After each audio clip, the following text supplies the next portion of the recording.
Fala, meus queridos, tudo bom com vocês? Espero que estejam maravilhosamente bem. Estamos aqui, eu, professor Pedro, com minha querida turma do 8º ano. Vamos aqui para a segunda parte, das nossas aulas acerca do capítulo 10, Vamos aqui dando continuidade, porque acredito eu que de todos os capítulos deste nosso segundo módulo, esse 10º capítulo ele é um pouco mais complicado porque ele está trabalhando, não diria mais complicado, eu diria mais complexo, mais conteudista, simplesmente pelo fato de trabalhar várias revoltas que vão acontecendo nesse assunto que estamos trabalhando, que é o chamado período regencial, que está dentro do capítulo 10, a regência e suas revoltas, e o período regencial. A gente pode ver que o período regencial ele vai de 1831 a 1840, ou seja, 9 anos aí de período regencial, o que dá espaço para acontecer inúmeros e inúmeros eventos, E esses eventos que vão acontecer simplesmente vão ser várias revoltas, várias revoluções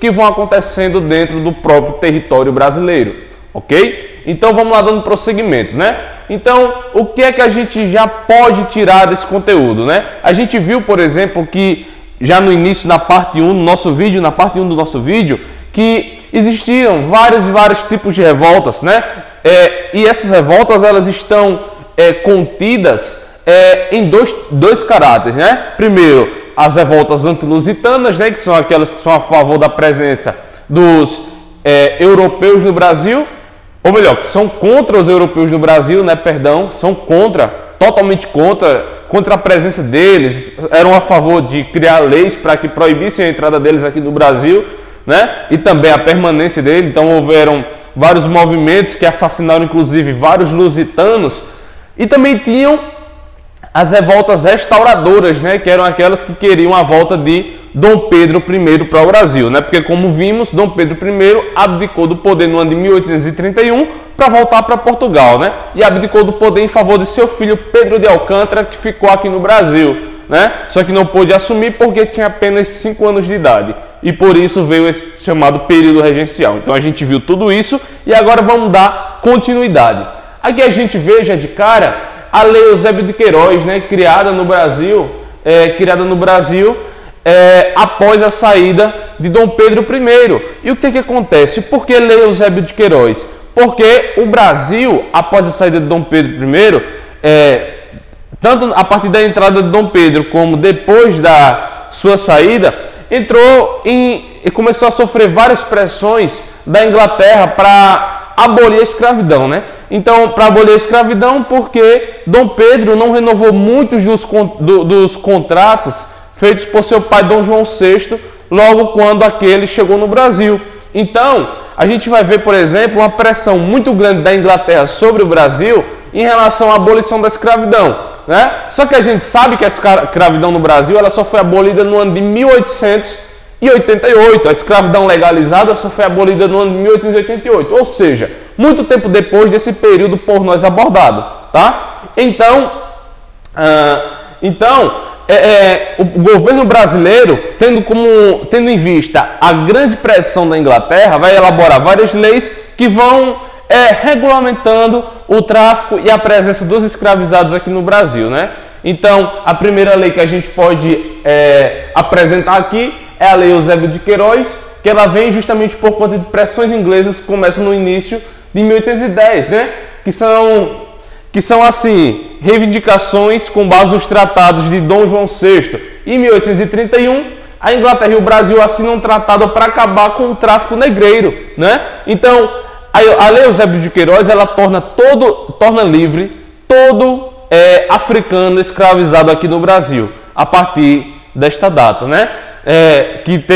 torna livre todo africano que tenha sido trazido para o Brasil a partir dessa data de 1831. Só que, claro, o tráfico negreiro ele vai predominar e a elite vai elaborar seus mecanismos para que o tráfico permaneça, tá certo? Ou melhor, para que a escravidão permaneça mesmo com o tráfico, Então vão haver várias revoltas por parte dos escravizados, Muitas e muitas revoltas nesse período regencial. Só que a gente tem que prestar atenção no seguinte, inclusive eu quero que você anote esse detalhezinho aí, Não deixa passar desapercebido. Faz a tua anotação, beleza? Que é o seguinte, que essas revoltas dos escravizados nem sempre eram reivindicando a liberdade, nem sempre eram contra a escravidão em específico, né? A gente tem, por exemplo, dois casos aqui que eu vou apresentar, né? Já mostro aqui de cara uma imagem que mostra, por exemplo, dois escravizados aqui dominando um cavalo branco, né? Um cavalo branco vestindo um traje, usando um chapéu, que era, no caso, sinal de poder nessa época. Então, nessa época os escravizados tinham poder? Não, teriam que conquistar. Então significa que aqui houve uma certa conquista. E a gente está falando de dois casos em específico, né? Que é o caso de Vassouras e Carrancas. A gente está falando de vassoura de varrer a casa, nem de Carrancas de assustar marinheiros, né? A gente está falando, por exemplo, de Vassouras, né?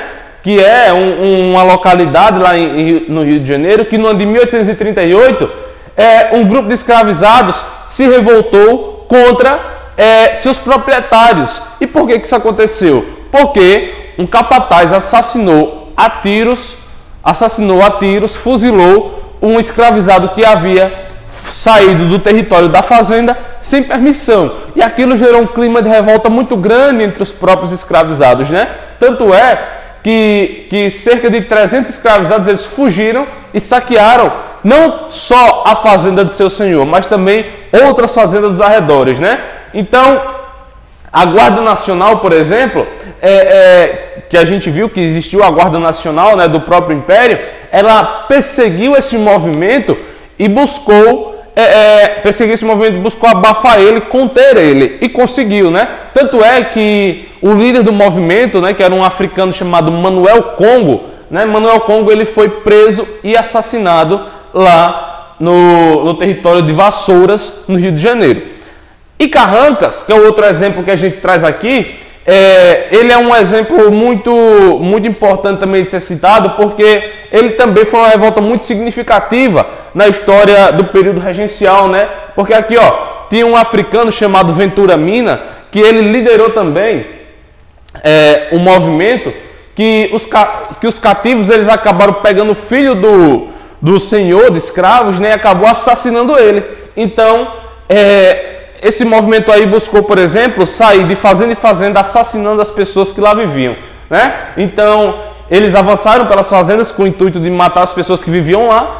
E só que nesses conflitos que existiram, o líder do movimento, Ventura Mina, ele acabou sendo assassinado, acabou sendo morto em um dos confrontos, tá? E então, pessoal, a revolta lá de Carrancas, ela acabou atemorizando, ou seja, acabou tocando o terror, causando medo nas elites locais, tá certo? Tanto é que no ano de 1835, as elites, né, através da Câmara Legislativa, vai promulgar uma lei que vai condenar à morte todo e qualquer cativo, ou seja, escravizados, que assassinar o seu proprietário, tá certo?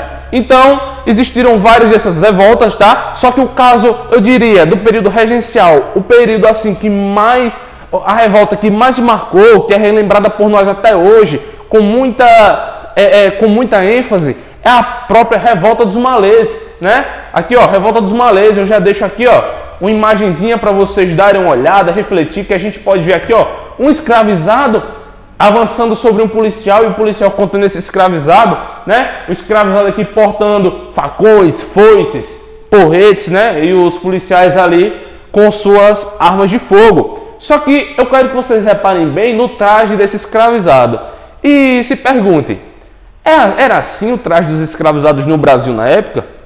Não exatamente. Eles eram vestidos assim porque os malês eram praticantes do islamismo, né? Então eles eram escravizados muçulmanos, porque eles vieram de uma região da África onde o muçulmanismo imperava. Então quando eles chegaram aqui, continuaram com suas crenças. Então os malês eram chamados os escravizados muçulmanos lá de Salvador.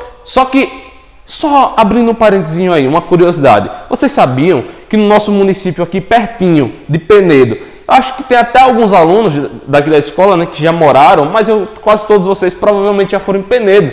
E lá em Penedo existiam também povos desses malês, né? Existiam malês lá em Penedo, né? Esses escravizados muçulmanos. Então aqui, ó, bem pertinho da gente, né? Porque também houve, claro, a migração de Salvador para a região de onde hoje é Alagoas, tá? Então, esse levante dos malês ocorreu lá em Salvador, né? no atual Salvador, no atual estado da Bahia.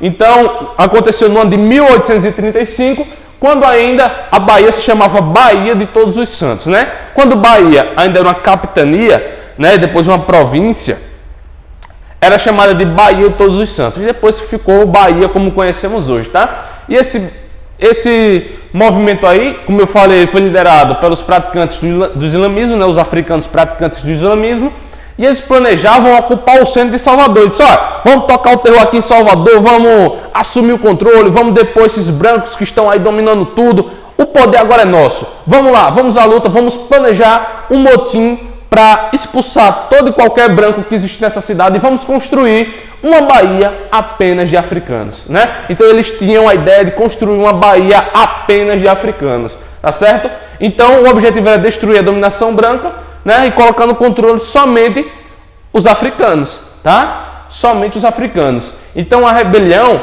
ela era para ser no dia 25 de janeiro de 1835, só que teve um cara chamado, que a gente conhece hoje como Dedo Duro, né? Chumbeta, ele foi lá e delatou para as autoridades o movimento. Delatou o movimento. Então o movimento era para ser no dia 25 e teve que ser adiantado em um dia. Então foi para o dia 24, tá? Então o movimento eles ocuparam o centro de Salvador, só que o movimento ele foi reprimido, né, pela Guarda Nacional, e os revoltosos foram condenados, muitos condenados ao açoite e outros condenados à morte, tá? Então, o que a gente pode tirar disso aí, pessoal? Ó, nesse período, a gente viu que houveram várias regências, né? E a gente viu que houveram duas regências trinas, né? A regência trina provisória e depois a regência trina permanente, né? Então, nesse período, por exemplo, era o período em que a regência trina permanente já estava sendo mudada para a regência una, na qual assumiu o padre Diogo Feijó, né? Então, nesse período, Feijó, né, o padre Diogo Feijó da regência una, encontrou um Brasil muito conturbado, muito movimentado, né, com as bases muito abaladas. E por que isso aconteceu? Porque nos vários estados do Brasil, né, nas várias províncias do Brasil, estavam acontecendo inúmeras revoltas, né? Aconteceu, por exemplo, a Balaiada no Maranhão, a Revolução Farroupilha, né, ou Guerra dos Farrapos no Rio Grande do Sul. Aconteceu a Revolta dos Malês, né, a Sabinada, enfim, aconteceram várias e todas elas nós vamos estudar aqui nesse capítulo. Aconteceu, por exemplo, a cabanagem lá no estado do Grão, na época, província do Grão-Pará, né?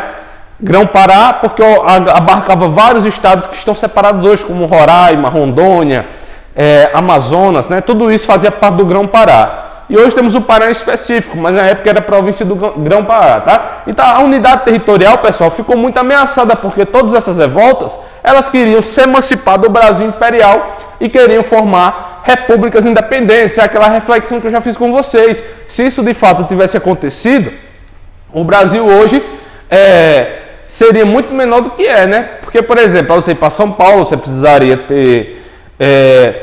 teria que ter autorização, né? Porque já seria outro país. Se quisesse para o Rio Grande do Sul, seria a República Rio-Grandense, já seria outro país, no Maranhão do mesmo jeito, né? Enfim, se esses movimentos tivessem dado certo, o Brasil seria menor do que temos hoje, do que é hoje, e vários estados não seriam estados mais países independentes, né? Então a unidade territorial estava ameaçada. A regência estava assim, ó, igual Bob Esponja, tremendo de medo, morrendo de medo porque a galera estava tocando terror nas mais diversas províncias, tá certo? Então, estava assim, estava complicado. Então vamos lá, vamos começar aí pela primeira revolta que é apresentada pelo nosso módulo, que acontece no atual estado do Rio Grande do Sul, né? A Guerra dos Farrapos, que dura aproximadamente 10 anos. É o mais longo de todos os conflitos, tá? Então, um conflito aí, ó, que durou 10 anos, o bicho não era pouca coisa não. O bicho foi pauleira, viu, na época, foi complicado. Então, vamos aqui para a Guerra dos Farrapos para a gente poder encerrar a segunda parte do nosso conteúdo e esperar para a terceira parte que virá a posteriori, tá? Então vamos lá, a Guerra dos Farrapos ela vai acontecer, pessoal, no atual estado do Rio Grande do Sul, né? Atual estado do Rio Grande do Sul, e vai até, digamos assim, Santa Catarina, né? Santa Catarina vai se tornar uma república independente também, tá certo? Então vamos lá, Guerra dos Farrapos. Mas se você ouvir falar na Revolução Farroupilha, estamos falando da mesma coisa, da Guerra dos Farrapos, tá? A mesma coisa. Revolução Farroupilha e Guerra dos Farrapos, não há tanta diferença entre elas. São a mesma coisa, só vai mudar o nome, tá certo? Então vamos lá.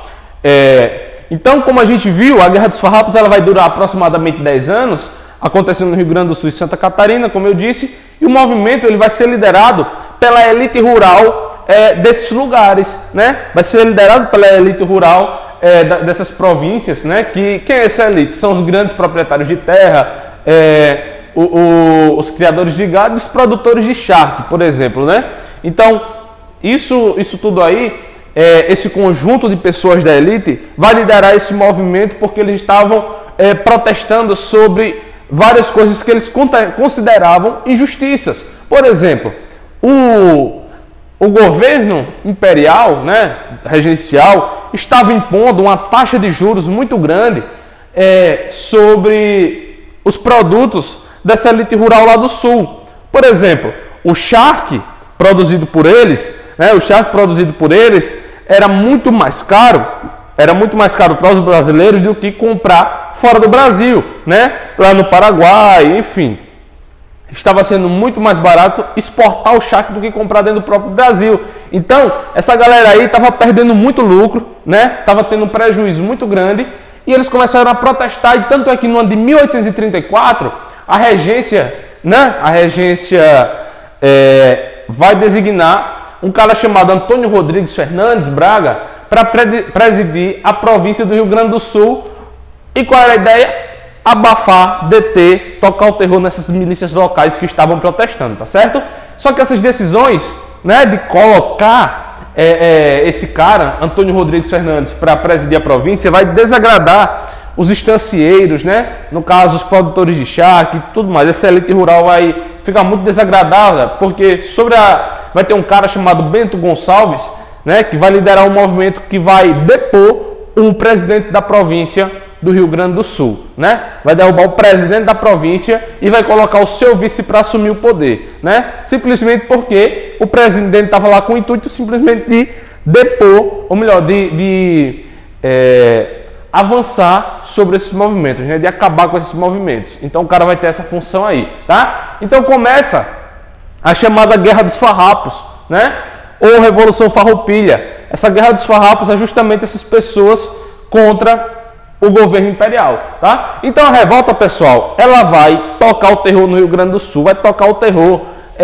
Não vai ser fácil para, por exemplo, para a Guarda Nacional contra esses movimentos, porque esse movimento vai conseguir uma grande aderência popular e vai se expandindo tanto do interior para a capital, e vai tomando tantas proporções que vai chegar no estado na época, né, província de Santa Catarina, né? Então isso vai acontecer depois, só que antes do ano de 1836, né, os caras estão tocando terror de uma forma tão gigantesca. No ano de 1836 vai o quê? Acontecer a chamada Proclamação da República Rio-Grandense. Isso significa o quê? Que o Rio Grande do Sul era considerado outro território fora do Brasil, né? Era um território emancipado do Brasil, era uma república independente, tá certo? Então, em 1839, alguns anos depois, os rebeldes eles vão assumir o controle da Laguna, né, que é uma região lá de Santa Catarina, e vão proclamar a República Catarinense ou República Juliana. Quando você escutar alguém falar sobre República Juliana, está se referindo à mesma coisa que a República Catarinense, né? Que é a proclamação de uma república independente em Santa Catarina também, não só no Rio Grande do Sul, como também em Santa Catarina. Veja a proporção que tomou essa revolta aí, né? Essa Revolução Farroupilha, né? Então, o conflito aí ele vai durar por mais 6 anos, né? Porque até aqui só foram 4, mas ele vai durar por mais uns 6 anos, né? Tanto é que em 1842, né, quando Dom Pedro II, porque lembre, Dom Pedro II ele assume em 1840, né? Então aqui, ó, 1842, sob o reinado de Dom Pedro II, o governo ele vai nomear um cara chamado Marechal Luiz Alves de Lima e Silva, um cara que vocês já ouviram falar, tanto é que tem até uma cidade em homenagem a ele, né? O futuro Duque de Caxias. né? Ele é o cara que vai entrar lá para amenizar a situação, para colocar ordem na casa, e ele é um cara muito político, né? Tanto é que ele vai tentar agradar a todos, né? Tanto ao governo imperial, né? Ele vai tentar agradar tanto Dom Pedro II, como também vai tentar agradar esses revoltosos. Tanto é que ele vai fazer muitos acordos com os revoltosos, que vai fazer com que os revoltosos cedam e, por exemplo, sob a condição de algumas de suas vontades serem realizadas, eles vão, por exemplo, ceder às vontades do império em partes, né? Tanto é que, por exemplo, o presidente da província, os próprios rio-grandenses, eles vão poder eles mesmos elegerem, né? A taxa sobre os produtos estrangeiros, por exemplo, vai aumentar, favorecendo o mercado interno aqui no Brasil, né? Então, o Duque de Caxias ele vai promover vários feitos extremamente significativos, tá certo? Então, pessoal, terminamos aqui a parte da Revolução Farroupilha ou Guerra dos Farrapos, né? Essa foi a primeira revolta, ou melhor, a segunda, assim, a que finaliza hoje, das primeiras revoltas estudadas por nós. Na próxima aula, trarei outras revoltas para estudarmos, né? É bom que vocês vão tomando nota aí de cada uma delas, porque, galera, não é difícil, mas é muita coisa, né? São muitas revoltas, cada uma com suas particularidades, cada uma no seu local. Então vão aí tomando nota, vão fazendo as anotações, né? Anotando os tópicos e respondendo as atividades, que é para ir fixando cada vez melhor o conteúdo. Porque, como eu digo, né? A aula nunca substitui a tua anotação, tá bom? Então, depois eu trarei a sabinada, a balaiada, a cabanagem, enfim, várias outras, tá certo? Então, por hoje é só, galera. Deixo aí como atividade para vocês as questões da página 90 e 91 para irem respondendo, tá bom? Então, galera, fiquem com Deus. Até a próxima. Tchau, tchau.